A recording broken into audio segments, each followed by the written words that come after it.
খাবার সামনে নিয়ে খাবারের নিন্দে করতে নেই মা, এগুলোই খেয়ে নি।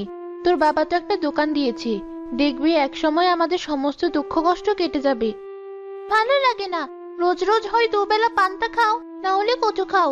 আমারও তো ইচ্ছে হয় একটু মাছ মাংস খেতে। সব সময় তো খাই খাই আসে কোথা থেকে তোর? এখন তো দুবেলা খাবার খেতে পাচ্ছিস, কদিন আগে তো সেটাও জুটতো না। মুখ বুজে খেয়ে নে। আহা গিন্নি, মেয়েটাকে এভাবে কেন বকছো? ও ছোট মানুষ, ওর তো কোনো দোষ নেই। দোষ তো আমার।